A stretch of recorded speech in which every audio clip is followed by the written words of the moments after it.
మూలిగే నక్క మీద తాటిపండు పడడం అంటే అదే. స్వచ్ఛంద సంస్థలు లేకపోతే కనుక మత సంస్థలు లేదా విద్యా సంస్థల పేరుతో ఇట్లాంటి మత మార్పిళ్ళకి ప్రోత్సహించేది, ఇట్లాంటి కొన్ని సంస్థలకి అమెరికా నుండి భారీ ఎత్తు నిధులు వస్తుంటాయి, బ్రిటన్ నుంచి కూడా భారీ ఎత్తు నిధులు వస్తుంటాయి. ఇప్పుడే అమెరికా ట్రంప్ వచ్చాక యుఎస్ఐడి చాలామందికి ఆపేయడంతో అనేక సంస్థలు తలుపులు వేసేసుకుంటున్నాయి. అందులో ఈవెన్ మీడియా సంస్థలు కూడా ఉన్నటువంటి పరిస్థితి చూస్తున్నాం. అట్లాగే కొన్ని స్వచ్ఛంద సంస్థలు కూడా వెనక్కిపోతున్నాయి. ఇప్పుడు ఈ జాబితాలోకి బ్రిటన్ బాధితులు కూడా చేరబోతున్నారు. కీర్ స్టార్మర్ ప్రభుత్వం తాజాగా $4.5 బిలియన్ కి సంబంధించినటువంటి నిధుల్ని ఆపేస్తున్నట్టు ప్రకటించింది.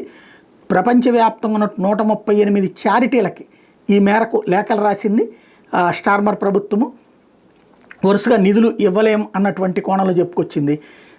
తాజాగా 0.5% గ్రాస్ నేషనల్ ఇన్కమ్ నుంచి 0.3%కి 2027 దానికి అప్పటిదాకా తగ్గించేస్తున్నట్టు ప్రకటించారు.